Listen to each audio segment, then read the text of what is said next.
ان کے بارے میں قرآن کہتا ہے ان الذین قالوا ربنا اللہ ثم استقاموا، بے شک وہ لوگ جنہوں نے کہا اللہ ہمارا رب ہے پھر اس پر جمے رہے، تتنزل علیہم الملائکہ، اللہ فرماتا ہے ان پر رحمت کے فرشتے اتارے جاتے ہیں۔ یہ صحابہ کے بارے میں بات آئی، ایک بار جب انہوں نے کہہ دیا اللہ ہمارا رب ہے پھر ہٹتے نہیں تھے، اس سے ہٹتے نہیں تھے۔ آج کی جو موب لنچنگ ہے ان کے ساتھ بھی ہوئی ہے، بلکہ اس سے بھی زیادہ سخت طریقے سے ہوئی ہے۔ صحابہ اکرام رضوان اللہ تعالیٰ علیہم اجمعین کو جو اذیتیں دی گئی، جو مشقتیں دی گئیں، میرے عزیزوں کان کھڑے ہو جاتے ہیں سنتے ہوئے۔ ان میں جو اذیتیں سہنے والے حضرت خباب بن الارت رضی اللہ تعالیٰ عنہ، جب یہ مدینہ طیبہ آئے، حضرت خباب رضی اللہ تعالیٰ عنہ، ان کی پیٹھ پوری گل چکی تھی۔ کس وجہ سے؟ ان کی پیٹھ جب یہ اپنا دامن اٹھاتے تھے تو ریڑھ کی ہڈی دکھتی تھی۔ ان سے صحابہ نے پوچھا تم نے جبہ اٹھایا، یہ ریڑھ کی ہڈی تک کا گوشت کہاں گیا؟ کہتے کہ جب میں ایمان لایا تھا مکہ میں، یہ کفار مکہ مجھے پکڑ کر کے انگار کے کوئلوں پر لٹاتے تھے اور پھر میرے سینے پر پیر رکھ کر کھڑے ہو جاتے تھے، نیچے سے کوئلے میری چربی سے پگھل جاتے تھے، پھر ان انگاروں کو دھکایا جاتا تھا۔ حضرت عمر فاروق رضی اللہ تعالیٰ عنہ کی آنکھیں بھیگ گئیں، کہنے لگے اے خباب تم اور بلال دونوں نے یہ تکلیفیں اٹھائی ہیں۔ بلال حبشی کے ساتھ بھی یہی ہوتا تھا۔ حضرت خباب نے کہا بلال حبشی کو تو آزاد کرانے کے لیے ابو بکر صدیق آئے تھے، لیکن مجھے تو آزاد کرانے والا کوئی بھی نہیں تھا۔ حضرت خباب رضی اللہ تعالیٰ عنہ کو مسلسل 3 سال تک جلایا گیا ہے، 3 سال تک جلایا گیا ہے، پکڑے جاتے تھے، بار بار پکڑتے تھے، ان کو جلاتے تھے۔ حضرت بلال حبشی رضی اللہ تعالیٰ عنہ کا ایمان تو دیکھیں، ان کا آقا امیہ تھا صرف اس بات پر کہ یہ رسول کریم صلی اللہ علیہ وسلم پر ایمان لائے۔ اچھا جو سب سے پہلے 6 لوگ اسلام لائے، سب سے پہلے جو 6 لوگ اسلام لائے ان میں سے ایک نام حضرت بلال حبشی کا ہے۔ سٹارٹنگ بالکل، جس میں حضرت ابو بکر صدیق رضی اللہ تعالیٰ عنہ، حضرت علی کرم اللہ وجہہ الکریم، سیدہ خدیجۃ الکبریٰ رضی اللہ تعالیٰ عنہ، حضرت زید رضی اللہ تعالیٰ عنہ، حضرت بلال حبشی رضی اللہ تعالیٰ عنہ، ان کے نام آتے ہیں۔ یہ وہ لوگ ہیں جو سب سے پہلے ایمان لانے والوں میں سے۔ حضرت بلال کو ان کا آقا پکڑتا تھا اور وہ کہتا تھا کیا میں تیرا رب نہیں ہوں؟ حضرت بلال کہتے تھے نا، ربنا اللہ، ہمارا رب تو اللہ ہے، تو رب ہو ہی نہیں سکتا۔ اس کے غلام تھے وہ، اس وقت غلامی کا دور تھا، آقا جو کہے غلام کو ماننا پڑتا تھا۔ وہ اپنے 2 بدماش بیٹوں کے ہاتھ میں دے دیتا تھا حضرت بلال رضی اللہ تعالیٰ عنہ کو، ایک بڑے ڈرم میں وہ ڈال کر کے دن بھر اس کا ڈھکنا بند کر کے رکھتے تھے، بڑے سے ڈرم میں ڈال کر کے اس کا ڈھکن بند کر کے رکھتے تھے، شام کو کھولتے تھے بغیر کھانا پانی دیے ہوئے، پھر ان کو مارتے تھے مسلسل۔ اور ایک دن تو اوباش لڑکوں کے ہاتھ میں ان کے آقا نے پیر میں رسی باندھ کر کے دے دیا، وہ بدماش لڑکے مکہ کی گلیوں میں حضرت بلال کو کھینچتے ہوئے لے جاتے تھے، اور وہ مکہ کی تپتی ہوئی گلیاں جب دھوپ چلچلاتی رہتی تھی اس میں حضرت بلال کو ننگی پیٹھ وہ کھینچتے ہوئے لے جاتے تھے، اور مکہ والے یہ منظر دیکھنے کو جمع ہوتے تھے تو سارے لوگ آتے تھے تو حضرت بلال مسکرا کر کہتے تھے اے مکہ والو اللہ ایک ہے، اللہ ایک ہے۔ یہ اس زمانے میں کہہ رہے تھے جب ہر جگہ بتوں کی پوجا تھی۔ مکہ میں خانہ کعبہ کے اندر بت رکھے گئے تھے، خانہ کعبہ کے اندر بت تھے، ان کے درمیان بلال حبشی اعلان کر رہے تھے اے میرے عزیزو، ان کے ایمان کو ہم میں سے کون پہنچ سکتا ہے؟ آج ہم پر تھوڑی سی آفت بھی نہیں ٹوٹی کہ لوگ اپنا اسلام چھپانا شروع کر دیے، آج لوگ مصلحت کی بات کرنے لگ گئے۔ زمانہ ایسا ہے مولانا، اب تو سوچ سمجھ کے چلنا پڑتا ہے۔ میرے بھائی اب کی بات کر رہے ہو، کیا بلال حبشی کا زمانہ اچھا تھا؟ وہ زمانہ کتنا خطرناک تھا، کیا وہ زمانہ آج ہے تمہارے ساتھ؟ لوگ آج ہم سے کہتے ہیں نہیں اب ویسا نہیں چلے گا، اب تھوڑا سا زمانہ بدل گیا۔ اب زمانہ بدلا نہیں، یہ اللہ کا شکر ادا کرو کہ اب بھی اللہ نے تمہیں سجدوں کی اجازت دی ہے، یہ مہلت رکھی ہے، آزادی ہے آج بھی، پھر بھی تم مصلحت کی بات کرتے ہو۔ نہیں، سب کو راضی کرنے کے لیے اس بلال حبشی کو قیامت کے دن تمہیں منہ دکھانا ہوگا جو سارے بتوں کے بیچ میں کھڑے ہو کر کے کہتے تھے ربنا اللہ، ہمارا رب اللہ ہے، اللہ احد اللہ احد، اللہ ایک ہے، اللہ ایک ہے۔ انہیں مارا جاتا تھا، اتنا مارا گیا حضرت بلال حبشی رضی اللہ تعالیٰ عنہ کو کہ پورے جسم میں اس کے داغ تھے، پورے جسم میں داغ تھے۔ اور ایک صحابی حضرت یاسر رضی اللہ تعالیٰ عنہ، یہ تو یمن سے چلے تھے اپنے گمشدہ بھائی کو ڈھونڈنے کے لیے، یہ آئے مکہ میں بھائی کو ڈھونڈنے کے لیے آئے تھے، ان کا ایک بھائی گم ہو گیا تھا، لیکن جب رسول کریم صلی اللہ علیہ وسلم کو دیکھے تو واپس نہ جانے کی بات کر کے وہیں ٹھہر گئے۔ وہ یمن کے رہنے والے تھے، کہا کہ اب اس زمین کو چھوڑ کر نہیں جاؤں گا، کہ اس لیے کہ اس چہرے کو دیکھنے میں آنکھوں کا ایک سکون ہی الگ ہے۔ وہ اپنے گمشدہ بھائی کو ڈھونڈنے کے لیے آئے تھے، حضرت یاسر رضی اللہ تعالیٰ عنہ ایمان لائے، اور وہیں پر ان کا نکاح ہوا حضرت سمیہ سے۔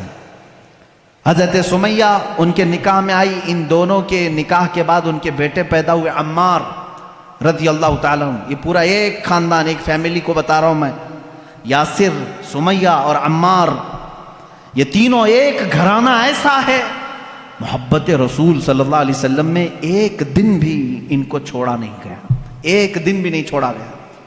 یہ مکہ کے ابتدائی حالات میں بتا رہا ہوں آپ کو، جب حضور اکرم صلی اللہ علیہ وسلم کے صحابہ میں صرف 40 صحابہ بھی ابھی نہیں تھے، اور سخت ترین اذیتیں کفار دیتے تھے، جہاں کسی کو پاتے اور خبر ہو جاتی کہ یہ محمد صلی اللہ علیہ وسلم کے دین پر آ گیا ہے، اس کے ساتھ بہت برا سلوک کرتے تھے۔ حضرت سمیہ کو ابو جہل نے ایک بار پکڑا اور گھوڑے کے پیروں سے باندھ دیا۔ کیسے؟ گھوڑے کے سامنے کے دونوں پیروں سے ان کے ہاتھ باندھے، گھوڑے کے دونوں پیچھے کے پیروں سے ان کے پیر باندھے اور گھوڑے کو دوڑایا۔ جب گھوڑا دوڑتا تھا تو ان کی ہڈیاں سرکتی تھیں، ایک ایک ہڈی ٹوٹتی چلی گئی۔ اس وقت پورے مجمع میں لوگ تماشا دیکھنے کے لیے کھڑے رہتے تھے۔ اللہ ان کی مرقد پر گہر باری کرے۔ سیدہ سمیہ رضی اللہ تعالیٰ عنہ اس حالت میں بھی کہتی تھیں، اللہ احد اللہ احد، اللہ ایک ہے، اللہ ایک ہے، تم ہم سے ہمارا ایمان نہیں لے سکتے۔ یہاں تک کہ حضرت سمیہ رضی اللہ تعالیٰ عنہ کو گھوڑا دوڑاتے ہوئے لے آیا تو ابو جہل نے اپنے ایک نیزے سے ان کی شرمگاہ پر مارا، جس کی وجہ سے وہ شہادت پا گئیں۔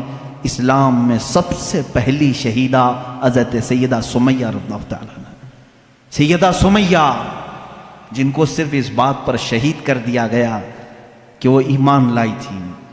اور جانتے ہیں آپ، حضرت سمیہ رضی اللہ تعالیٰ عنہ گھر گھر جاتی تھیں، عورتوں کو قرآن پڑھاتی بھی تھیں، لیکن انہوں نے یہ کام ترک نہیں کیا آخری وقت تک۔ انہیں مارا گیا، پیٹا گیا، آخر میں شہید بھی کر دیا گیا۔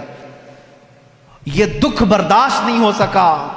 حضرت یاسر جو ان کے شوہر تھے، وہ اسی دکھ میں تھے کہ میں یمن سے آیا تھا یا نکاح کیا، میری بیوی کو میرے آنکھوں کے سامنے مارا انہوں نے۔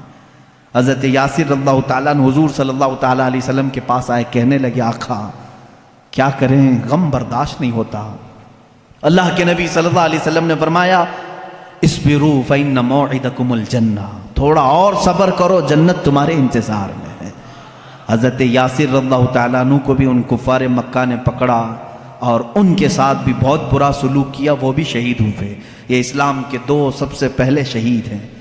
حضرت عمار جو بیٹے اکیلے بچ گئے تھے، جن کی آنکھوں کے سامنے ماں کو بھی مارا گیا ہو، باپ کو بھی مارا گیا ہو، ان کو کفار مکہ نے بلا کر کے سمجھایا، دیکھ تیری ماں بھی چلی گئی اور وہ بھی بری طرح زخمی تھی، ہڈیاں ٹوٹ گئی تھی، تیرے باپ بھی دنیا سے چلے گئے، تو اکیلا رہ گیا، کیوں محمد کے پیچھے لگا ہے صلی اللہ علیہ وسلم؟ کیوں تو اپنے مکہ والوں کو چڑھاتا ہے؟ چھوڑ دے اس دین کو، اس میں امن ہے، خیر ہے، ہم سارا مال تجھے دیتے ہیں اور تجارت میں تجھے ماہر بناتے ہیں۔ حضرت عمار نے کہا پہلے اگر بولتے تو ہو سکتا ہے کہ سوچا جاتا، میں اگر اپنے باپ اور اپنی ماں کے دین کو چھوڑوں تو غدار بیٹا کہلاؤں گا۔ مجھ سے یہ کیسے ممکن ہے کہ میں نے اپنے آنکھوں کے سامنے دیکھا کہ میرے باپ نے جاتے جاتے مجھے یہ وصیت کی ہے کہ مر جانا تو ایمان پر مرنا، میری ماں نے مجھے یہ سبق دیا ہے، موت آئے تو تجھے عشق رسول میں آئے، مجھ سے تم میرا ایمان نہیں لے سکتے۔ کافروں نے وہی کیا جو حضرت بلال کے ساتھ کرتے، بیچ راستے میں آگ جلائی اور اس پر حضرت عمار کو لٹا دیا. ان کی پیٹھ جلنے لگی، پیروں تک آگ لگی تھی، وہ رونے لگے. اسی اثنا میں میرے آقا صلی اللہ علیہ وسلم کا وہاں سے گزر ہو رہا تھا. حضور اکرم صلی اللہ تعالیٰ علیہ وسلم سے دیکھا نہ گیا. حضرت عمار نے پکار کر کے کہا یا رسول اللہ صلی اللہ علیہ وسلم. دیکھیں ان صحابہ کی محبت کو، ہم میں سے کوئی پہنچ سکتا ہے ان کی مقام کو؟ کیا کہتے ہیں جانتے ہیں؟ حضرت عمار آگ پر لیٹے ہوئے ہیں، کفار مکہ وہاں پر انہیں ظلم و اذیت دے رہے ہیں. اس وقت رسول پاک صلی اللہ علیہ وسلم کا گزر ہو رہا تھا. صرف اتنا کہا، آقا اگر آپ اپنے عمار سے راضی ہیں تو میرے سامنے یہ آگ کچھ بھی نہیں. اگر آپ راضی ہیں تو میرے لیے آگ کی گرمی کچھ بھی نہیں ہے. اس مقام پر بھی وہ یہ کہہ رہے ہیں، یہ نہیں کہا جل گیا ہائے ہائے مجھے بچا لیں. کہہ رہے ہیں یا رسول اللہ اگر آپ راضی ہیں مجھ سے تو پھر یہ آگ کی تپش بھی میرے لیے کچھ نہیں ہے. اللہ کے نبی صلی اللہ علیہ وسلم نے کیا پڑھا جانتے ہیں؟ اس وقت کہا یا نارو کونی بردن و سلامن علی عمار ابن یاسر. یہ آیت تو حضرت ابراہیم علیہ السلام کے لیے قرآن میں آئی ہے. میرے آقا صلی اللہ علیہ وسلم نے فرمایا اے آگ ٹھنڈی ہو جا عمار بن یاسر پر. حضرت عمار کہتے ہیں پھر ہجرت کرنے تک ہر ہفتے مکہ کے کفار مجھے آگ میں رکھتے، لیکن ہر بار آگ میرے لیے ٹھنڈی ہی ہوتی تھی، مجھے گرمی لگی ہی نہیں کبھی. حضرت عمار رضی اللہ تعالیٰ عنہ ان صحابہ میں سے جنہوں نے اسلام کے راستے پر اذیتیں اٹھائی مگر دامن رسول کبھی ترک نہیں کیا. عزیزان گرامی، ان صحابہ میں ایک لمبی فہرست ہے. رسول پاک صلی اللہ تعالیٰ علیہ وسلم کے لیے صحابہ نے صرف اپنی جانیں نہیں، اپنا مال بھی، اپنا وقت بھی، اپنی عزیز ترین خواہشات بھی، اپنی محبتیں سب قربان کیا ہے. کون سی چیز ہے جو انہوں نے نہیں چھوڑا؟ ایک صحابی حضرت ابو طلحہ انصاری رضی اللہ تعالیٰ عنہ، یہ وہ صحابی ہیں مدینہ طیبہ میں حضور اکرم صلی اللہ تعالیٰ علیہ وسلم ان کی بڑی تعریف فرماتے تھے. جنگ حنین میں جہاں بڑے بڑے مجاہدین کے پاؤں اکھڑ گئے تھے. جنگ حنین ایک سخت جنگ ہے جس میں مسلمانوں پر بہت سخت مسئلہ آ گیا تھا، پاؤں پیچھے ہٹانے کا معاملہ تک آ گیا تھا. اس وقت بھی حضرت ابو طلحہ رضی اللہ تعالیٰ عنہ ڈٹے رہے اور تنہا اپنے ایک ہاتھ سے 20 کافروں کو انہوں نے مارا تھا، 20 لوگوں کو مارا تھا. صحابی رسول ان کے پاس بڑی بڑی فضیلتیں تھے. میرے آقا صلی اللہ تعالیٰ علیہ وسلم ان سے محبت فرماتے. جب مدینے میں کوئی مہمان آتا تو کہتے ابو طلحہ کے گھر بھیجا کرو، کیونکہ حضرت ابو طلحہ مہمانوں کی ایسی ضیافت کرتے تھے. اللہ اکبر. حضور اکرم صلی اللہ تعالیٰ علیہ وسلم کے گھر ایک مہمان آئے، حضور نے فرمایا ابو طلحہ لے جاؤ. لے کر کے آئے، گھر آئے تو پتہ چلا بیوی نے کہا کھانا کچھ بھی نہیں ہے، ایک ہی آدمی کھا سکتا ہے، بچے بھی ہیں، آپ بھی ہیں، میں بھی ہوں، اور ایک مہمان کو آپ لے کر کے آئیں.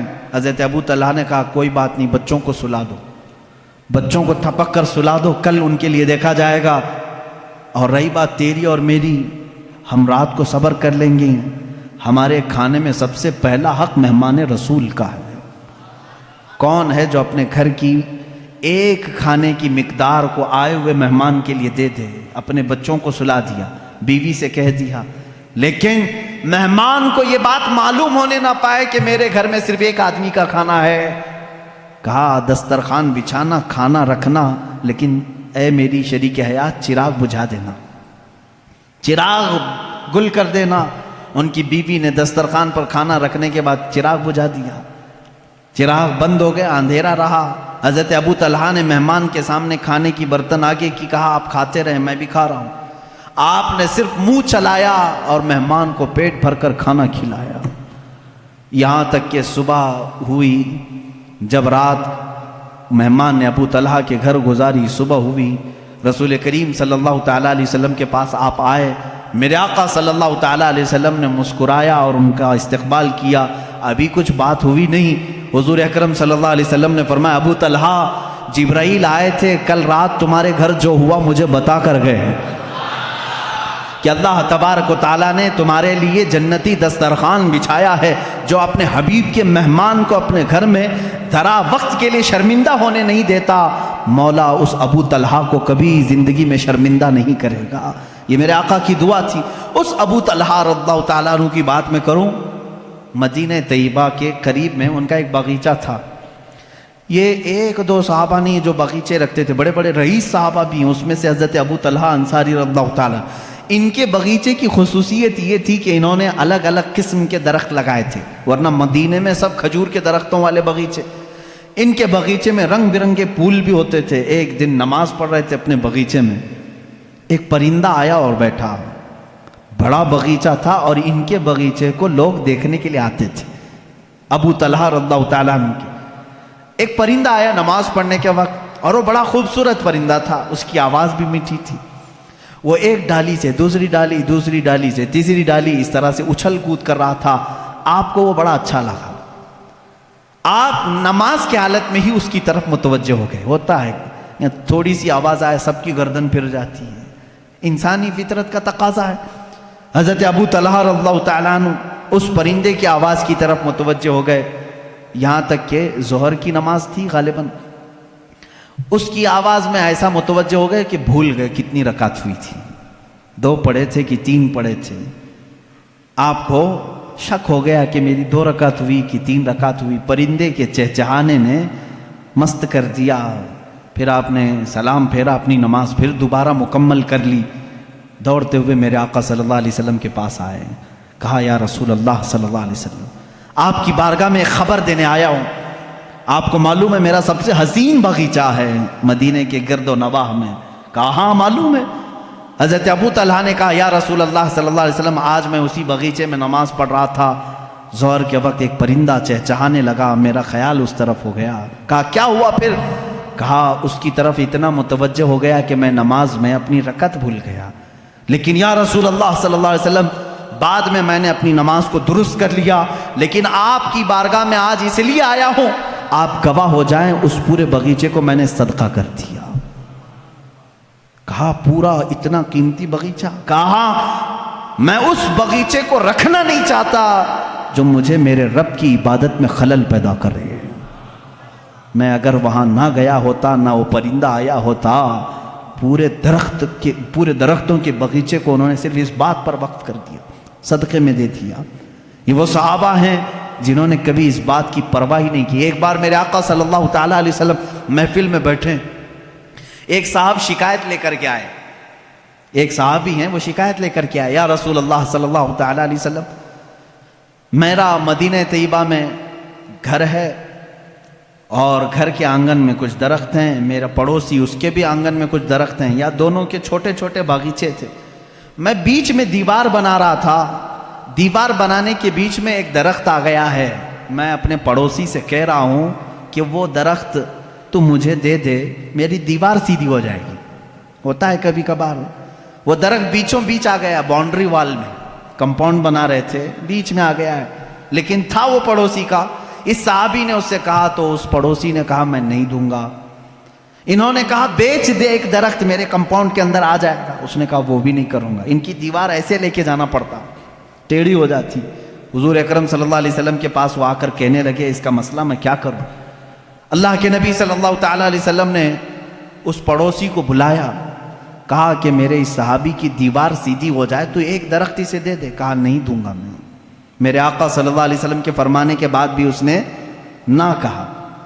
پھر اس کے بعد حضور صلی اللہ علیہ وسلم نے فرمایا میں تجھے بتا دوں کہ تو وہ ایک درخت میرے اس صحابی کو دے گا، اللہ تجھے جنت میں ایک ایسا درخت دے گا جس کے نیچے گھوڑا 100 سال دوڑے گا، اس کے سائے کے نیچے 100 سال دوڑے گھوڑا، اتنا بڑا درخت تجھے جنت میں دے گا اللہ۔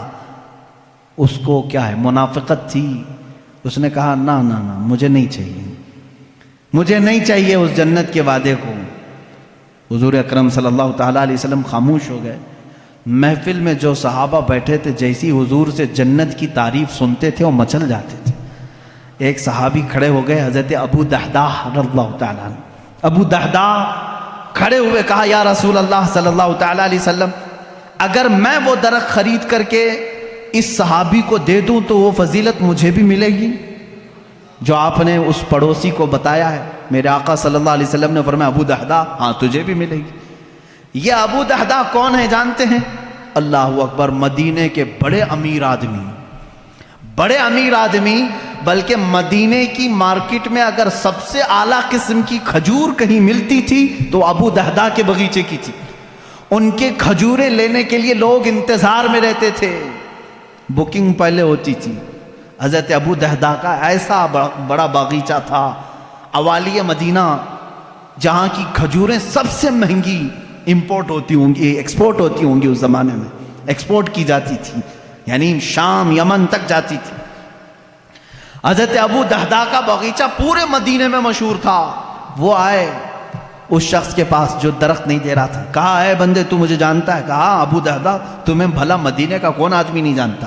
کہا میرا باغیچہ جانتا ہے؟ کہا ہاں کیوں نہیں، اس باغیچے کی خصوصیت یہ۔ وہ خود بولنے لگا، وہ منافق، کہ ابو دہدہ تیرا باغیچہ مدینے کا سب سے قیمتی باغیچہ ہے، اس کی کھجوریں لینے کے لیے لوگ انتظار میں کھڑے رہتے ہیں، اور پلس اس میں یہ ہے کہ انہوں نے ایک بڑا بہت ہی عالیشان گھر بنایا تھا اس باغیچے کے اندر، اور اسی میں ایک کنواں بھی تھا جو میٹھے پانی کا تھا، ایک نہر جاری کر دی تھی، ایک بہت حسین و جمیل ماحول اس باغیچے کے اندر تھا۔ وہ منافق خود کہہ رہا ہے مجھے معلوم ہے تمہارے باغیچے کو۔ حضرت ابو دہدہ نے کہا میں وہ پورا باغیچہ دیتا ہوں، وہ ایک درخت دے گا؟ اس نے کہا یہ کیا پاگل پن ہے، ایسی بھی کوئی بات ہو سکتی ہے؟ ابو دہدہ کا باغیچہ اور میرا ایک درخت، وہ بھی کمپاؤنڈ کے بیچ میں آ رہا ہے۔ حضرت ابو دہدہ سے اس نے کہا کیا یہ بات تو ہوش و حواس میں کہہ رہا ہے؟ کہا جب بھی رسول پاک کے پاس ہوتے ہیں مکمل اعتماد کے ساتھ بات کرتے ہیں، یہاں دنیا کا اللہ کا سب سے آخری رسول موجود ہے، یہ میرے گواہ ہیں۔ اس نے کہا فوراً دے دو۔ حضور صلی اللہ تعالیٰ علیہ وسلم سے انہوں نے کھڑے کھڑے تجارت کر دی، کھڑے کھڑے وہیں پر۔ اس منافق نے کہا میں نے ایک درخت بیچ دیا۔ حضرت ابو دہدہ نے کہا میں نے اپنا پورا باغیچہ تجھے بیچ دیا۔ ہو گئی بات۔ ابو دہدہ آئے، باغیچے میں گھر بھی تھا، بیوی بھی تھی، بچے بھی تھے، سامان بھی تھا۔ دروازے پر کمپاؤنڈ کے باہر کھڑے باغیچے کے پکارنے لگے اپنی بیوی کو، ام دہدہ میں نے یہ باغیچہ آج بیچ دیا ہے۔ عورتوں کے معاملات تو معلوم ہوں گے آپ کو، اپنے مردوں کی کوئی چیز بیچنے کہاں دیتی، لیکن وہ صحابیہ تھی، اندر سے کہتی ابو دہدہ تم بڑے تاجر آدمی ہو، کچھ بھی سودا کرو گے تو فائدے کے بغیر تو نہیں کرو گے، مجھے یقین ہے کوئی نفع کی تجارت کر کے آئے ہوگے، نفع کی۔ ابو دہدہ نے کہا ہاں بالکل تو نے صحیح گمان کیا، میں نے نفع کی ہی تجارت کی ہے۔ ام دہدہ نے کہا بیچ دیا؟ کہا ہاں، جلدی سے اپنا سامان اٹھا اور باہر نکلا، اب ہماری ملکیت میں نہیں ہے یہ باغیچہ، اب ہماری ملکیت میں نہیں۔ وہ جلدی جلدی سامان اٹھانے لگی اور دروازے پر ابھی آئی نہیں تھی، پوچھا کتنے میں بیچا، کتنے میں بیچا؟ بیوی کو بتانا تو ہوگا۔ ابو دہدہ باہر ہی کھڑے کہنے لگے رسول اللہ صلی اللہ علیہ وسلم کے پاس تجارت ہوئی ہے، میں نے یہ پورا باغیچہ ایک ایسے درخت کے بدلے میں بیچا ہے جس کے سائے میں گھوڑا 100 سال دوڑے گا۔ وہ چیخنے لگی، چلانے لگی، کہا ابو دہدہ میں نے صرف تجھ کو دنیاوی تجارت میں ماہر سمجھا تھا، تو آخرت کا بھی تاجر نکلا۔ اپنے شوہر پر ایسا یقین رکھنے والی خاتون سامان لے کر باہر نکل آئی، یہ نہیں کہا بچے کہاں رہیں گے، کہاں گھر بنے گا، کچھ نہیں، سب چھوڑ کر باہر نکل آئی، اور پلس یہ کہہ رہی ہیں تو آخرت کا بھی ماہر تاجر نکلا۔ میرے آقا صلی اللہ علیہ وسلم کے پاس آئے اپنی بیوی اور بچوں کو لے کر کے، کہا یا رسول اللہ میں نے اسے سپرد کر دیا، اپنے اس صحابی سے کہیں اپنی دیوار سیدھی کر لے اور اپنا درخت اندر کر لے۔ اب پھر پوچھنے لگے یا رسول اللہ صلی اللہ علیہ وسلم اب وہ جو آپ نے وعدہ کیا تھا وہ ایک درخت میرا پکا ہے نا؟ حضور صلی اللہ علیہ وسلم نے فرمایا نہیں۔ اب یہاں بات، کبھی کبھار میرے آقا صلی اللہ تعالیٰ علیہ وسلم تفریح قلب کے لیے فرماتے تھے، ابو دہدہ کے ہوش و حواس بھاگتا ہو گئے، کھڑے ہو گئے کہ آقا پورا باغیچہ دے آیا ہوں۔ ابو دہدہ پوچھ رہے ہیں آقا میرا وہ ایک درخت پکا ہے جو آپ نے فرمایا؟ حضور نے فرمایا نہیں ابو دہدہ، وہ تو ایک درخت کے بدلے میں تھا، وہ تو ایک درخت کے بدلے میں تھا، تو پورا باغیچہ دے آیا ہے۔ اب میرے مولا نے مجھے وہی کر کے بتایا ہے، ابو دہدا کو جنت میں وہ باغیچہ دوں گا جس کے درختوں کی کوئی گنتی بھی نہیں کر سکے گا۔ حضور صلی اللہ علیہ وسلم فرما رہے ہیں میں تیرے باغیچے کے درختوں کی گنتی دیکھ رہا ہوں۔ حضرت ابو دہدا اسی وقت کہے فزت برب الکعبہ، رب کعبہ کی قسم میں کامیاب ہوں۔ یہ یقین اگر کسی کے پاس تھا تو وہ صحابہ کی زندگی میں تھا۔ اگر رسول فرما دے تو انہیں 100% یقین ہوتا، میرے آقا نے فرمایا ہے تو مجھے مل کے رہے گا۔ عزیزان گرامی، احادیث رسول اگر تمہیں کسی بات کی طرف بلاتی ہیں تو دنیا کو ٹھوکر مار دینا، کیونکہ میرے نبی نے جو وعدہ فرمایا ہے وہ حق ہے اور 100% حق ہے۔ اس طرح کئی صحابہ ہیں جنہوں نے اپنی تمام چیزیں وار دی میرے آقا صلی اللہ علیہ وسلم کی۔ حضرت عثمان ابن عفان رضی اللہ تعالیٰ عنہ ایک بار نہیں کئی مرتبہ، انشاءاللہ العزیز خلفائے راشدین کی سیرت میں کل عرض کروں گا، میں ان کی قربانیوں کے متعلق بھی آپ کے سامنے کچھ باتیں رکھنے کی کوشش کرتا ہوں۔ یہاں وہ صحابہ حضرت صہیب رومی رضی اللہ تعالیٰ عنہ روم سے چل کر مکہ میں آئے تھے۔ شروع میں آئے تھے تو غلام بن کر کے آئے تھے، پھر آزاد ہوئے، پھر تجارت کرنے لگے، اتنا کمائے کہ مکہ میں ایک بڑے امیر بن گئے، جائیداد خریدا، پراپرٹی بنائی، مالدار ہو گئے اور ایمان لے آئے۔ رسول کریم صلی اللہ علیہ وسلم جب ہجرت کر کے مدینے چلے گئے، حضرت صہیب مکہ میں ہی رہ گئے۔ انہوں نے یہ طے کیا کہ نہیں، مجھے بھی اب مکہ چھوڑ کر اس جلوہ جہاں آرا کو دیکھنے کے لیے نکلنا ہے۔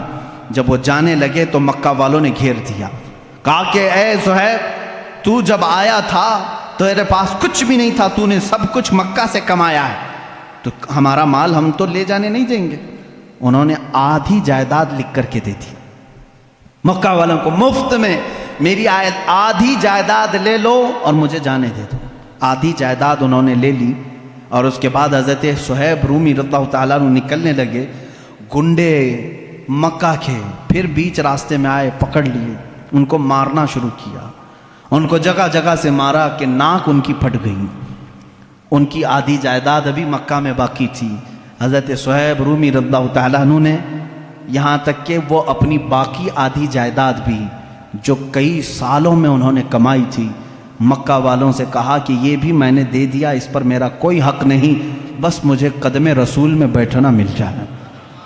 اتنا ہی نہیں، مکہ والوں نے ان کے جسم پر موجود کپڑے بھی اتار دیے، کپڑے پھاڑ دیے، اور وہ صرف 2 چادروں میں مدینہ طیبہ تشریف لائے۔ میرے آقا صلی اللہ تعالیٰ علیہ وسلم کی بارگاہ میں رہے، اصحاب صفہ کے ساتھ بیٹھتے رہے، اور میرے آقا صلی اللہ تعالیٰ علیہ وسلم کی بارگاہ میں جو کچھ بھی آتا تھا وہ حضور ان صحابہ پر صدقہ کرتے، اسی پر گزر بسر ہوتا تھا۔ حضرت صہیب رومی رضی اللہ تعالیٰ عنہ زندگی بھر کبھی واپس مکہ کی وہ جائیداد لینے کے لیے نہیں گئے کہ میری کروڑوں کی جائیداد تھی میں واپس جا کر کے لے لوں، ناحق انہوں نے میری جائیدادوں پر قبضہ کیا ہے، نہیں گئے۔ عزیزان گرامی، اس طرح سے حضرت عبداللہ ذوالبجادین رضی اللہ تعالیٰ عنہ، ایک صحابی عبداللہ ذوالبجادین، ان کے ساتھ بھی یہی ہوا۔ یہ نوجوان تھے، حسین و جمیل تھے، اور جب یہ نکلنے لگے تو ان کے ساتھ بھی ایسا ہی ہوا کہ ان کو ان کے ماں باپ نے، ان کے گھر والوں نے اتنا مارا، ان کے جسم سے کپڑے نکال دیے، اور یہ میرے آقا صلی اللہ تعالیٰ علیہ وسلم کی بارگاہ میں پہنچے۔ اللہ کے نبی صلی اللہ تعالیٰ علیہ وسلم نے اپنی چادر عنایت کی اور اسی میں وہ زندگی گزارتے رہے۔ حضرت عبداللہ ذوالبجادین، بجاد کہتے ہیں چادر کو، 2 چادریں پہن کر کے وہ پوری زندگی گزارتے رہے، پوری زندگی بھر، یہاں تک کہ مقام تبوک آیا۔ جب جنگ تبوک ہونے لگی، عبداللہ ذوالبجادین کہنے لگے یا رسول اللہ صلی اللہ علیہ وسلم صرف میرے لیے دعا کریں، اللہ مجھے شہادت کی موت عطا کرے، بس میری ایک ہی خواہش ہے۔ میرے آقا صلی اللہ علیہ وسلم نے فرمایا عبداللہ اگر اب تیری راستے میں بھی موت آئے تو تجھے شہید ہی کہا جائے گا، تجھے شہادت کی موت ہوگی۔ ہوا ایسی ہی، تبوک کے راستے میں جب گئے ان کو تیز بخار آیا، حضرت عبداللہ ذوالبجادین کو۔ اسی رات حضرت عبداللہ ذوالبجادین کی بخار کی گرمی اتنی بڑی کہ میرے آقا صلی اللہ تعالیٰ علیہ وسلم سفر میں ہیں، سفر کی حالت میں میرے آقا ان کے پاس آئے، ان کا سر لے کر کے اپنی گود میں رکھا۔ یہ عبداللہ ذوالبجادین ہے۔ وہ کہتے ہیں یا رسول اللہ صلی اللہ علیہ وسلم، مجھے ایسا لگتا ہے میری زندگی کی لمحات کم ہو گئے، مگر یہ سر رکھنے کے لمحات طویل ہو جاتے تو کیا اچھا ہوتا۔ اللہ کے نبی صلی اللہ علیہ وسلم ان کا سر اپنے زانوں پر رکھے ہیں، اور اسی اثنا میں وہ میرے آقا کے چہرے کو دیکھتے رہے، ان کی روح نکل گئی۔ حضرت ابو بکر اس میں تھے، حضرت عمر تھے وہاں پر، حضرت عباس تھے۔ یہ صحابہ دیکھ کر رشک کرنے لگے۔ عبداللہ ذو البجادین یہ واحد صحابی ہے جس نے حضور کی گود میں دم توڑا ہے۔ میرے آقا صلی اللہ تعالیٰ علیہ وسلم کے زانو اقدس پر اتنا ہی نہیں، رسول کریم صلی اللہ تعالیٰ علیہ وسلم نے فرمایا اس کو کفن کوئی اور نہیں دے گا، میں دوں گا۔ اللہ کے نبی صلی اللہ تعالیٰ علیہ وسلم نے اپنا لباس، اپنا تہبند اور اپنی چادر نکالی، اور انہی 2 چادروں میں عبداللہ کو کفنایا، اور کہا جب یہ میرے پاس آیا تھا تو اس کے گھر والوں نے کپڑے چھینے تھے، آج میں اسے کپڑے پہناتا ہوں۔ اور اسی کفن میں جب ملبوس کیا، اللہ کے نبی صلی اللہ تعالیٰ علیہ وسلم قبر پاک میں خود اترے اور اپنے سینے سے ان کو لگا کر نیچے اتارا۔ یہ عبداللہ ذو البجادین رضی اللہ تعالیٰ اس وقت صحابہ رشک کر رہے تھے۔ حضرت عمر کہتے ہیں کاش اس وقت میری موت ہوئی ہوتی۔ اللہ کے نبی صلی اللہ تعالیٰ علیہ وسلم نے ان کو جس انداز میں قبر پاک میں اتارا، عزیزان گرامی 1-2 صحابی نہیں ہیں جنہوں نے اس راستے پر مشقتیں اٹھائی، محنتیں کی، اور اتنی مشقتیں، اللہ کی پناہ اتنی مشقتیں۔ ایک صحابی حضرت خبیب، اللہ اکبر، ان کا تذکرہ آتا ہے رونگٹے کھڑے ہو جاتے ہیں۔ حضور اکرم صلی اللہ تعالیٰ علیہ وسلم نے 3 صحابہ کو ایک مہم پر بھیجا تھا، یہ تینوں گرفتار ہو گئے۔ 10 صحابہ تھے ان میں سے یہ 3 گرفتار ہوئے، اس میں حضرت خبیب بھی تھے۔ یہ مکہ والوں نے ہی انہیں گرفتار کیا تھا۔ گرفتار کرنے کے بعد ان کو ایک جگہ قید میں رکھا، کتنے دن تک؟ تقریباً 10 دن تک قید میں رکھا۔ کھانا نہیں دیتے تھے، پانی نہیں دیتے تھے۔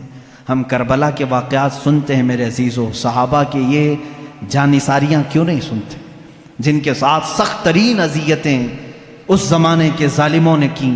حضرت خبیب کو 10 دن کے بعد نکالا، دعوت عام ہوئی، مکہ والے جمع ہوئے۔ حضرت خبیب کو انہوں نے آخری دن سولی پر چڑھانے کا طے کر لیا تھا، سولی تیار کی گئی، لیکن کافروں نے اتنا ہی نہیں کیا، حضرت خبیب کو اس کھوٹے پر باندھا گیا جس پر سولی دینی تھی۔ باندھ کر کے سب سے پہلے ان کے ناخنوں کو پکڑ سے نکالا، کھینچا۔ ایک ناخن کو اگر پکڑ سے کوئی کھینچے تو اس کی اذیت کیا ہوتی ہے۔ مسلح کیا ان کے جسم کا، ان کے کان کاٹے، ان کی آنکھ میں سلائیاں پھیرتیں، لوہے کی گرم سلائیاں ان کی آنکھوں میں پھیری، ناک کاٹ دی گئی، ہونٹ کاٹے گئے، یہاں تک کہ ایک ظالم قریب میں آ کر کے ان کے پیٹ میں ایسا نیزہ مارا کہ جس سے ان کا کلیجہ دکھنے لگا، پیٹ کے باہر کلیجہ لٹکنے لگا۔ اس حد تک ان کو اذیت دی گئی۔ سولی پر ابھی نہیں چڑھایا گیا تھا، اس وقت ایک مجمع جمع تھا حضرت خبیب کو مارنے کے لیے۔ کسی نے کہا اے خبیب کاش تیری جگہ محمد ہوتے، سب کٹ گیا ہے۔ جلال میں آتے ہیں، کہتے ہیں ظالموں تم کہتے ہو میری جگہ محمد تھے، میرے جسم کے ٹکڑے ہو جائیں میں ان کے قدموں میں کانٹا چبھنا بھی گوارا نہیں کروں گا۔ میں نہیں دیکھ سکتا کہ میرے نبی کے تلووں میں کانٹا بھی چبھ جائے، لو میرے جسم کے اور ٹکڑے لو۔ انہیں کٹے ہونٹوں کے ساتھ بولنے لگے۔ ایک عورت آئی، کہا مکہ والوں ہمارا نظام تو ہے کسی کو قتل کرتے ہیں تو آخری خواہش پوچھتے ہیں، جب کسی کو پھانسی دیتے ہیں تو اس کی آخری خواہش پوچھتے ہیں۔ اس نیم کو، اس روایت کو مت توڑو، اگرچہ یہ دین چھوڑے ہوئے لوگ ہیں، ان کی بھی آخری خواہش پوچھ لو۔ لوگوں نے کہا کیا ہے تمہاری آخری خواہش؟ حضرت خبیب کہتے ہیں میری رسیاں کھول دو، 2 رکعت نماز پڑھنا چاہتا ہوں۔ یہ وہ صحابہ ہیں، وہ صحابہ ہیں، کہتے ہیں رسیاں کھول دو، میں 2 رکعت نماز ادا کرنا چاہتا ہوں۔ کھول دیا گیا، اسی حالت میں وہ نماز ادا کی، سب جسم کے ٹکڑے ان کی کر دیے جا چکے تھے۔ جلدی سے سلام پھیر لیا، بہت مختصر نماز پڑھی، بہت مختصر نماز پڑھی۔ پھر جب سولی پر چڑھائے جانے لگے تو کسی نے کہا خبیب تم چاہتے تو لمبے سجدے کر لیتے، چاہتے تو بڑی نماز پڑھتے، کیونکہ تمہاری آخری خواہش ہے، مکہ والوں کا نیم ہے اس کو پورا کرتے ہیں۔ حضرت خبیب نے کہا اے ظالموں میں نے اس لیے جلدی نماز پڑھی کہیں تم یہ نہ سوچ لو کہ موت کے ڈر سے نماز لمبی کیا ہے۔ موت کے ڈر سے میں نے نماز لمبی نہیں کی، مجھے تو شہادت کا شوق ہے، میں جلد سے جلد جام شہادت پینا چاہتا ہوں۔ حضرت خبیب کو سولی پر چڑھایا کافروں نے۔ کیا ہم میں سے کسی کے ساتھ یہ مظالم ہوئے ہیں آج؟ میں نوجوانوں سے پوچھتا ہوں کہ آج کون سی چیز ہے جو تمہیں نماز سے روکی ہوئی ہے؟ کیا کبھی کسی نے تمہارا کلیجہ نکال کر باہر رکھا؟ کیا کبھی تمہارا کسی نے کان کاٹا، کسی نے ہونٹ کاٹے، کسی نے تمہاری آنکھوں میں سلائیاں پھیری؟ تم تو گرم بستروں پر سو کر کے نماز چھوڑتے ہو، مؤذن صدائیں دیتا رہتا ہے، باوجود تمہیں آواز آنے کے تم مسجد کی طرف آنا نہیں چاہتے۔ آج لوگوں کی سستی اور کاہلی یہاں تک لے آئی ہے، میرا مولا دن میں تمہیں 10 مرتبہ یہ آواز دیتا ہے، حی علی الفلاح، کامیابی کی طرف آ جاؤ۔ تم میں سے کوئی اس کی طرف کان نہیں دھرنا چاہتا۔ یاد رکھنا قیامت کے دن یہ سب صحابہ بھی میرے نبی کی فہرست، میرے نبی کے جماعت میں ہوں گے، اور اس وقت ہم کیا چہرہ لے کر کے ان کے سامنے کھڑے رہیں گے۔ اگر ہم سے سوال ہو، ہم سولی پر چڑھ کر کے بھی نماز نہیں چھوڑنا چاہتے، ہماری آخری خواہش پوچھی جاتی تو ہم سجدہ پسند کرتے۔ اے بندے، تجھے کیا ہوا تھا؟ تجھے اللہ نے اچھی صحت بھی دی تھی، تجھے طاقت بھی دی تھی، دولت بھی دی تھی، اور آزادی بھی دیا تھا۔ یہاں تمہارے سروں پر تلواریں نہیں ناچ رہی ہیں کہ تمہیں نماز سے روکا گیا ہو، اس کے باوجود تم خوشی خوشی نماز چھوڑتے تھے، تم چاہ کر کے نماز چھوڑتے تھے۔ ان صحابہ کو جواب دینے کے لیے کسی کے پاس آج ہمارے پاس ہے تیاری؟ اگر نہیں ہے تو میرے عزیزوں، نمازوں کی طرف توجہ کرو۔ یہ وہ صحابہ ہیں رضوان اللہ تعالیٰ علیہ مجمعین جن کے واقعات پڑھتے پڑھتے ہمارے جسم کے رونگٹے کھڑے ہو جاتے ہیں، ہمارے جسم کی کپ کپی چھوٹ جاتی ہے۔ انہوں نے کسی موقع پر بھی دین کو نہیں بیچا۔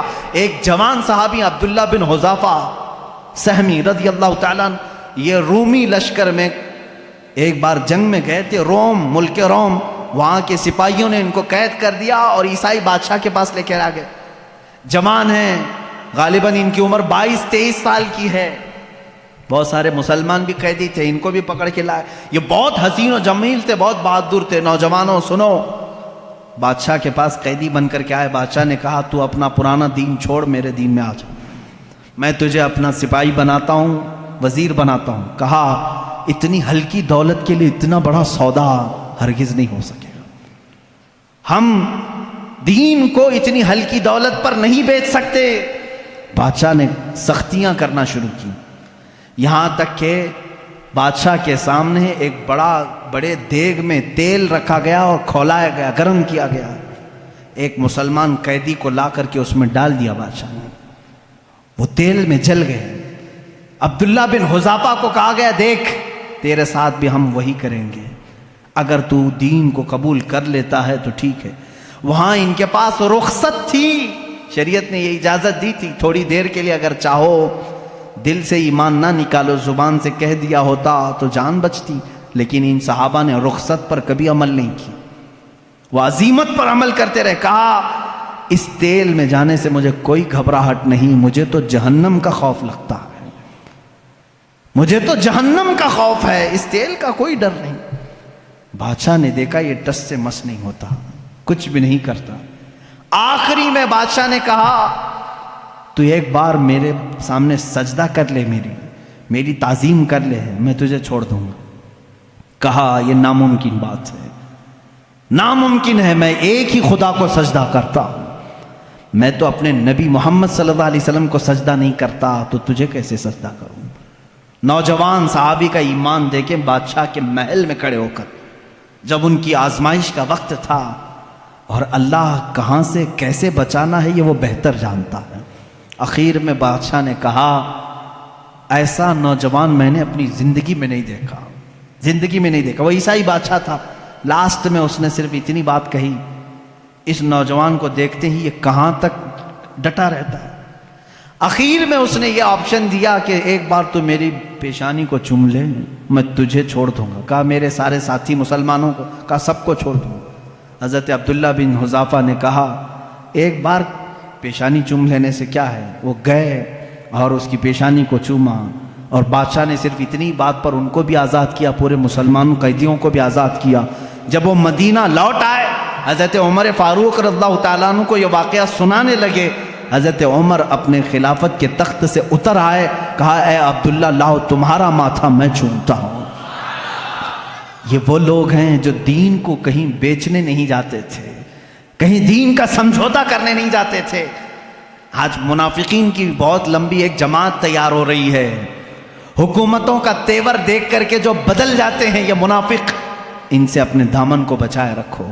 جنہوں نے ہماری مسجدیں بیچ دیں، جنہوں نے ہمارے عبادت گاہیں بیچ دیں چند سکوں پر، چند ٹکوں پر، یہ وہ لوگ ہیں جو آخرت کا سودا کر چکے ہیں دنیا کے بدلے۔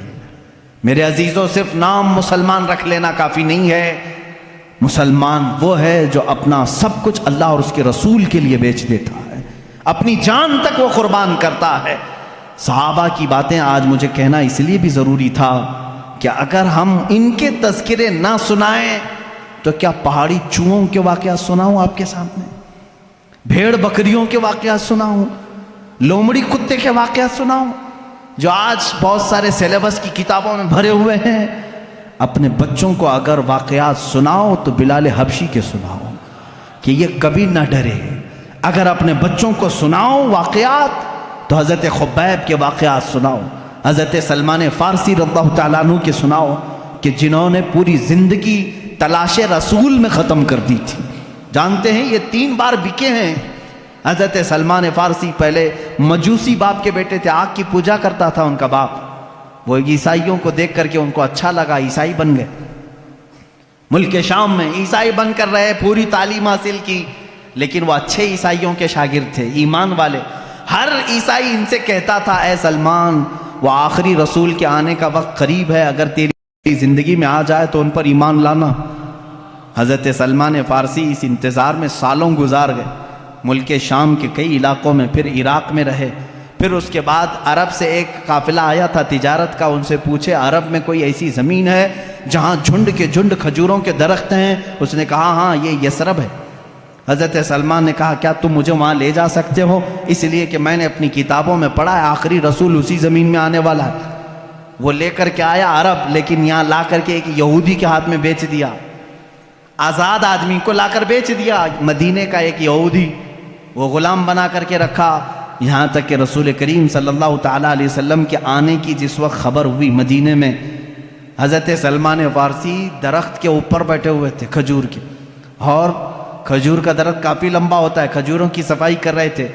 ان کا آقا اور اس کا بھتیجا دونوں نیچے بات کر رہے تھے، ارے سنا ہے مدینے میں محمد صلی اللہ علیہ وسلم آئے ہیں جو یہ کہتے ہیں میں اللہ کا آخری رسول ہوں۔ وہ دونوں بات کر رہے تھے، اتنا سن کر کے وہ وہیں سے اچھل کر آ گئے، نیچے آ گئے۔ کیا کہا تم نے؟ ان کے مالک نے ان کو کہا تو غلام ہے، ہمارے آقاؤں کی بات میں کیا سننے آیا ہے، تو اپنے کام پر لگ۔ ان کو نہیں بتایا۔ حضرت سلمان فارسی کو اسی دن سے بے قراری لگ گئی۔ حضور اکرم صلی اللہ تعالیٰ علیہ وسلم جب مدینے میں آئے، یہ تو تورات اور انجیل پڑھے ہوئے تھے حضرت سلمان، ان کو علامتیں بھی معلوم تھیں، آخری رسول کی علامتیں کیا ہے۔ آئے مدینہ طیبہ میں حضور صلی اللہ تعالیٰ علیہ وسلم کو، اب دیکھیں ان کے پاس 3 علامتیں تھیں، وہ ڈھونڈنے کے لیے آئے، پہلے ابھی ایمان لائے نہیں تھے۔ ایک دن کھجوریں لے کر کے آئے، حضور سے کہا یہ صدقے کی کھجوریں لے لیں۔ حضور نے لیا اور سب کو بانٹ دیا، ایک بھی نہیں کھایا۔ حضرت سلمان نے مسکرایا، انجیل میں لکھا ہے وہ رسول صدقہ کبھی نہیں کھائے گا۔ دوسرے دن کھجوریں لے کر کے گئے اور کہا یا رسول، یہ حضور صلی اللہ علیہ وسلم کے پاس کہ یہ ہدیہ ہے آپ لیں۔ حضور نے وہ بھی کھایا بھی اور سب کو بانٹا بھی۔ سلمان فارسی کہتے ہیں یہ بھی کتابوں میں لکھا ہے وہ آخری رسول ہدیہ قبول کرتے ہیں اور صدقہ قبول نہیں کرتے۔ تیسرے دن ایک اور علامت انہیں دیکھنی تھی، حضور صلی اللہ تعالیٰ علیہ وسلم کے جسم اقدس پر ایک چادر تھی، تہبند تھی، ایک جنازے میں شریک تھے حضور۔ یہ سلمان فارسی تیسرے دن ایک اور نشانی دیکھنے کے لیے کبھی آگے آتے تھے، کبھی پیچھے، ادھر ادھر آتے تھے۔ جنازے سے جب فارغ ہوئے، وہ جس نشانی کو ڈھونڈنے آئے تھے حضور صلی اللہ تعالیٰ علیہ وسلم نے خود ان کو بتایا، اے سلمان 2 دن تو نے دیکھ لیا، آج تیسرے دن جو دیکھنے آئے ہو یہ عالم الغیب رسول تھے۔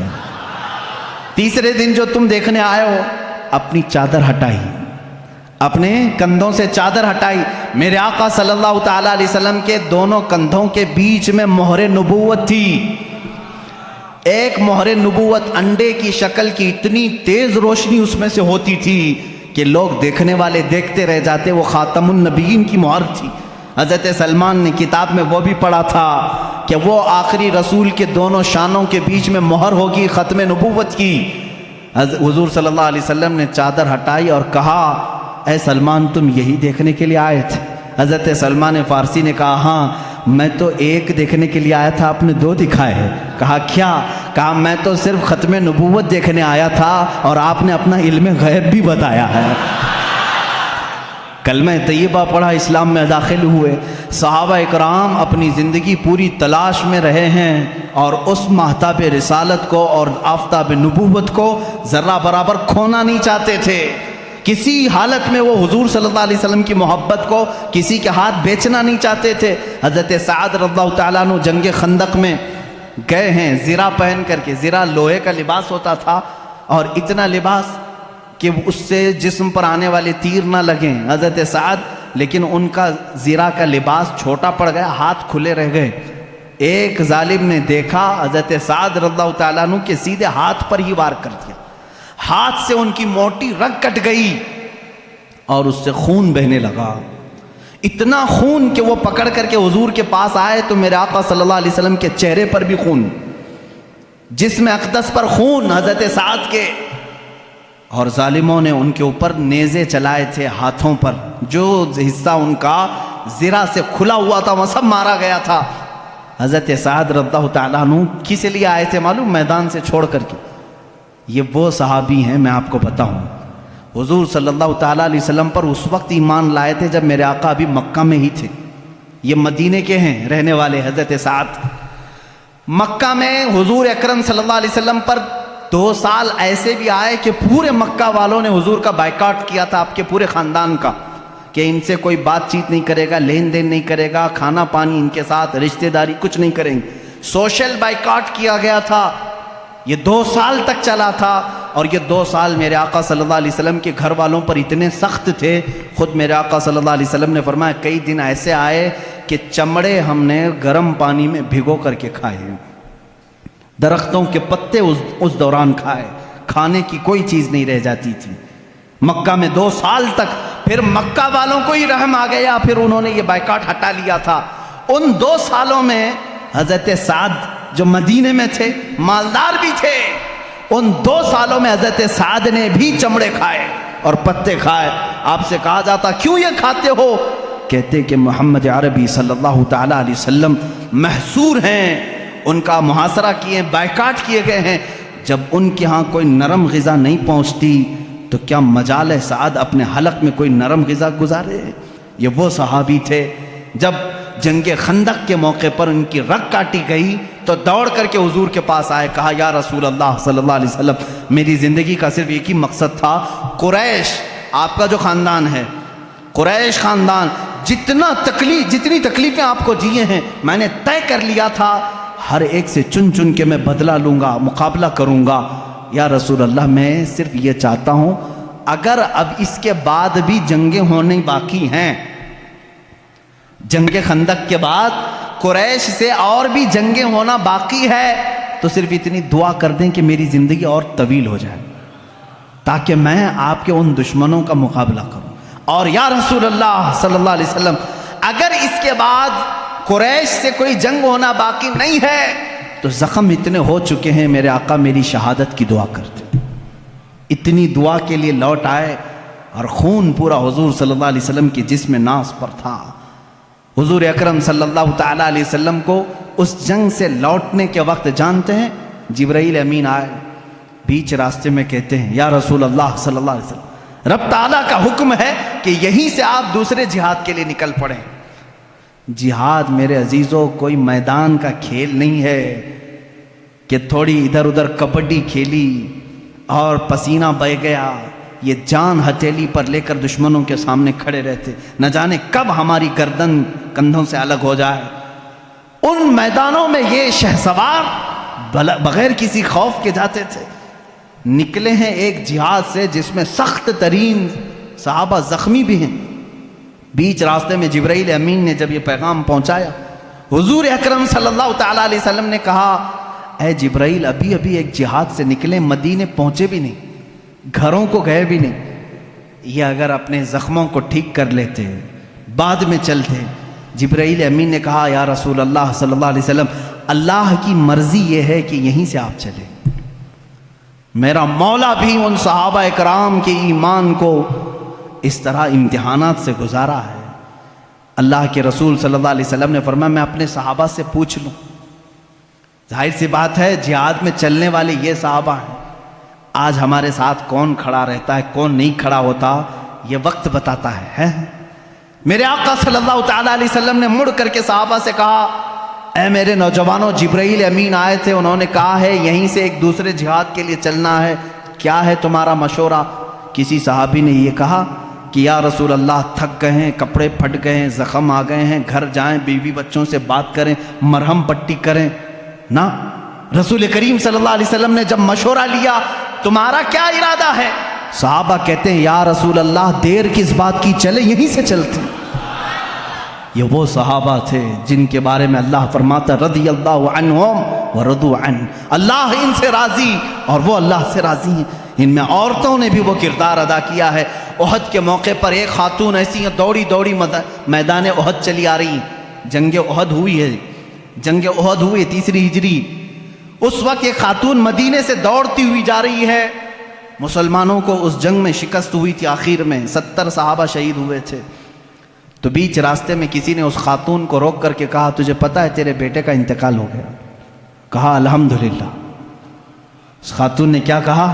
الحمدللہ۔ آگے بڑھنے لگے، ایک صاحب نے اور پکڑ کر کہا اے خاتون تجھے معلوم ہے تیرے شوہر کا انتقال ہو گیا؟ الحمدللہ۔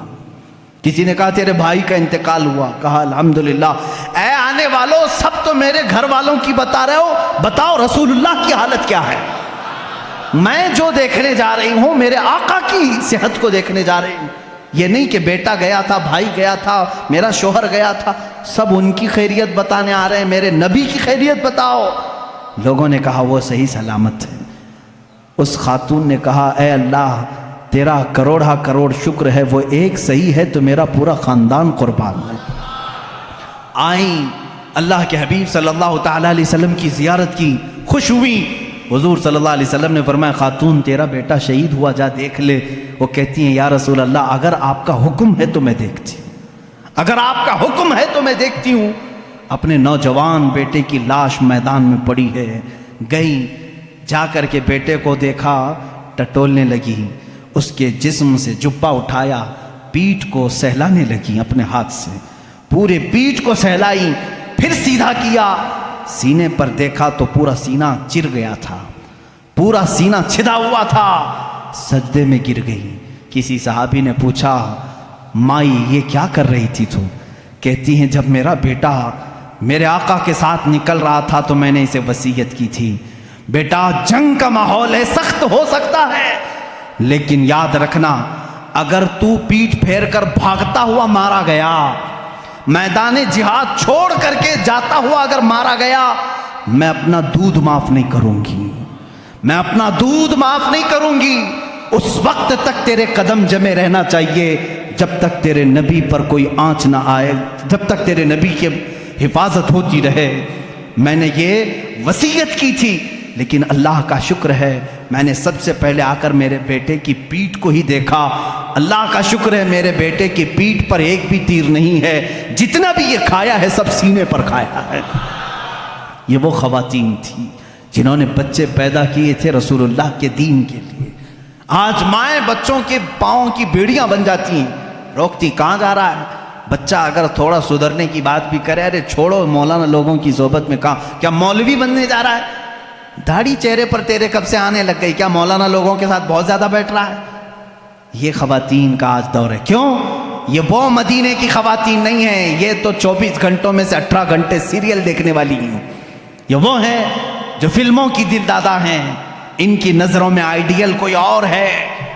لیکن اے نوجوانوں، اگر میری باتیں خواتین سنتی بھی ہیں ان سے بھی میں کہوں گا اگر ذرا برابر بھی ایمان ہے تو اپنے گھروں میں حسنین جیسے بچے پیدا کرو، ان کی تربیت حسن و حسین جیسی ہو، اس لیے کہ پھر تمہیں فاطمہ زہرا کے ساتھ جنت میں جانے کا شرف بھی ملے گا۔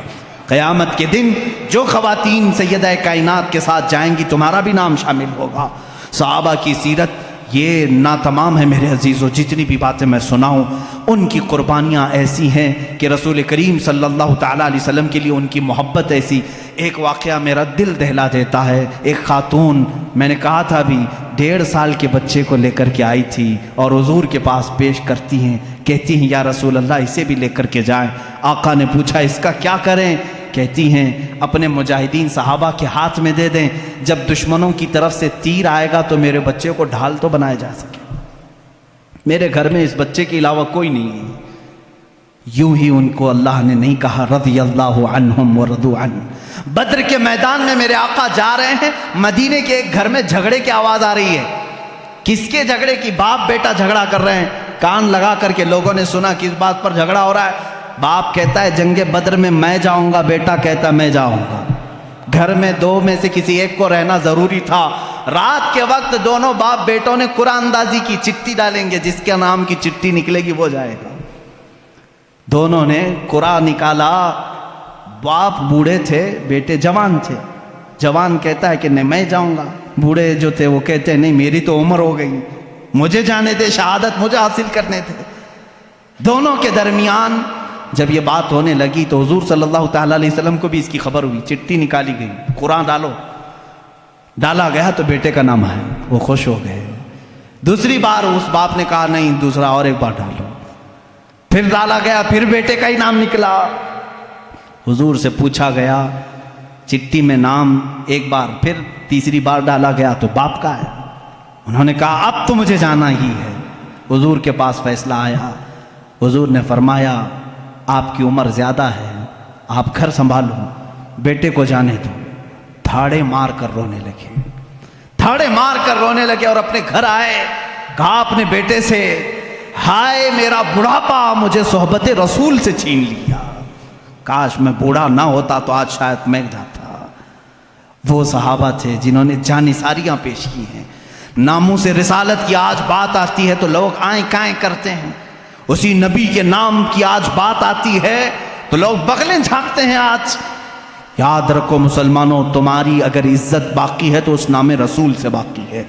اگر تم نے ناموس رسالت پر پہرا دینا چھوڑ دیا، دیکھ لینا تمہارے ساتھ وہ حشر ہوگا کہ تمہارے جسموں کے چھیٹڑے اچھالے جائیں گے، تمہارے گھروں کی ماں اور بہنوں کو بازار میں لا کر کے یہ بیچ دیں گے، اس لیے کہ اس امت کے ساتھ وہی حشر ہوگا جو اپنے نبی کی عزت کے لیے پہرا نہیں دے سکتی۔ یاد رکھنا، میں کہتا ہوں میرے ہر بچے کو یہ عہد کر لینا چاہیے میری جان بعد میں، عزت رسول پہلے مقام پر ہے، میرے نبی کی ذات پہلے مقام پر ہے۔